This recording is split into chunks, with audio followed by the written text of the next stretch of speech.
This is the Sony 24-105 f4 lens. It's lightweight, versatile, and easily one of my favorite lenses in my kit. I think it'll become your favorite too. In this video, I'm going to share with you 7 reasons why you should consider buying a 24-105 lens.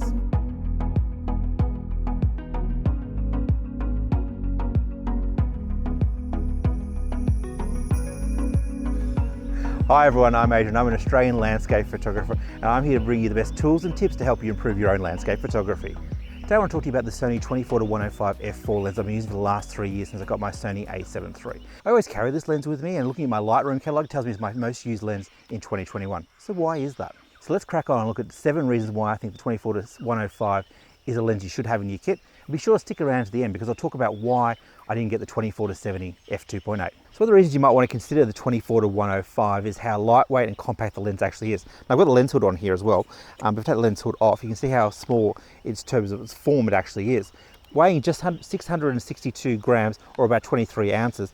With a lightweight lens such as this, coupled with a mirrorless camera like the Sony A7III, you've got a lightweight piece of kit that you can take easily in your backpack on long hikes and not be bogged down by extra weight. So with image stabilization, we're able to get a really sharp image without a tripod, and the other great advantage is you can sort of move around your scene without being constricted by composing with just the tripod. And as you can see, I've got my strap on, so great for out shooting, handheld, and composing images before I even think about placing it onto the tripod, knowing that I can get a sharp image just like that. So one thing to bear in mind is with image stabilization, so when you place the camera back on the tripod, as a general guide, you should probably turn it off, but depending on the conditions and the focal length you are using with your lens. So the longer the lens you are, you may want to continue to have the optic stabilization on, because potentially you're actually introducing shake with either the tripod or the lens being extended, and the optic stabilization can offset that camera shake to ensure you've still got a sharp image. The next reason you might want to consider a 24-105, in this case the Sony 24-105 f4, is the constant aperture throughout the focal length.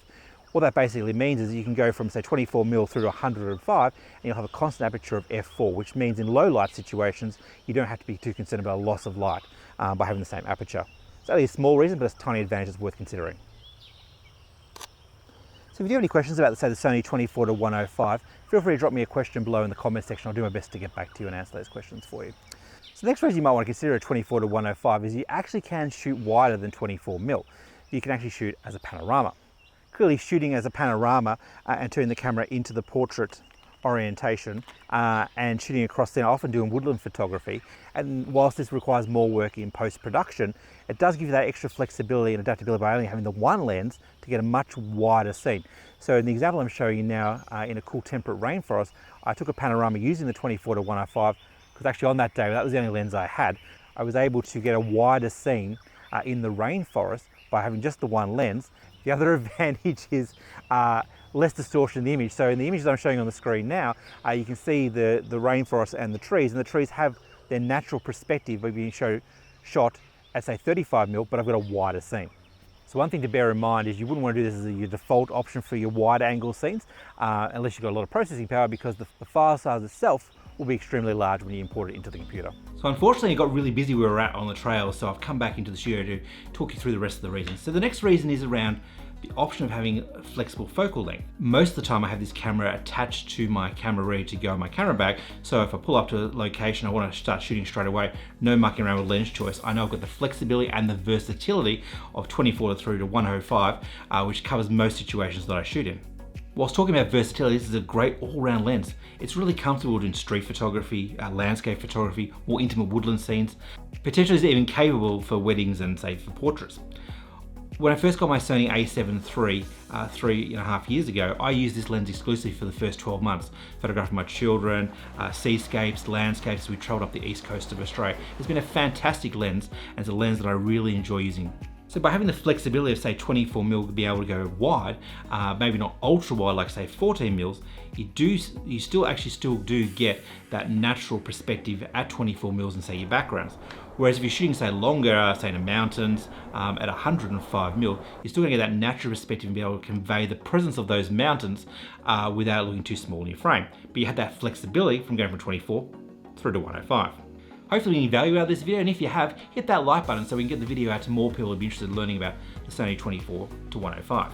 Now my next tip is in relation to sharpness. How sharp is the 24-105? And again, we're talking specifically about the 24-105 by Sony. DOX Mark basically declared that even at 105mm, the lens is sharp corner to corner. Now it's fair to say at 24mm there is a little bit of fringing around the edges. I haven't personally noticed it myself, and it certainly hasn't concerned me, but you can be comfortable if you're shooting at f8 through to f16 as a landscape photographer, that you're going to have a sharp image. Potentially if you're shooting wide open at say f4, then you might get some fringing around the edges of 24mm. Not something that I've experienced, but something to be aware of nonetheless. So let's talk about the elephant in the room as to why I chose say the 24-105 over say a 24-70 f2.8. Probably the first consideration was at the time this lens had rave reviews when it was released back in 2017.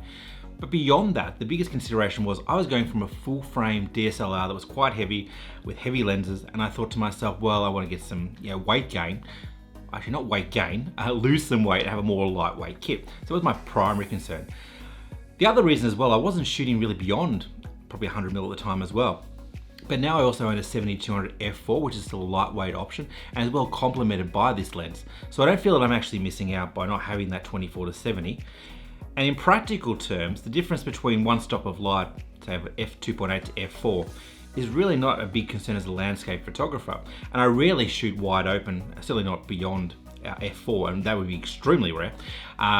So generally speaking, if I am shooting f8 through to f16, having the f.28 plus the extra weight gain didn't seem like a benefit to me.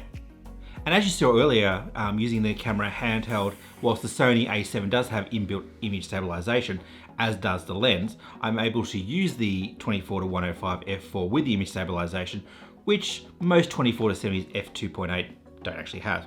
Only a minor thing, but something worth noting. But probably the biggest drawback in terms of buying this lens or something similar to this in another camera system versus say a 24-70 f2.8 is the price alone. That was one of my sole reasons as to why I purchased this lens. If these type of videos interest you, especially around landscape photography here in Australia, please consider subscribing so you can see more videos like this. And if you want to learn more about, say, the Sony system, I did a review on the Sony A7III a little while back from a landscape photography perspective. I'll leave a link in the description below. I'll see you in the next video. Bye for now.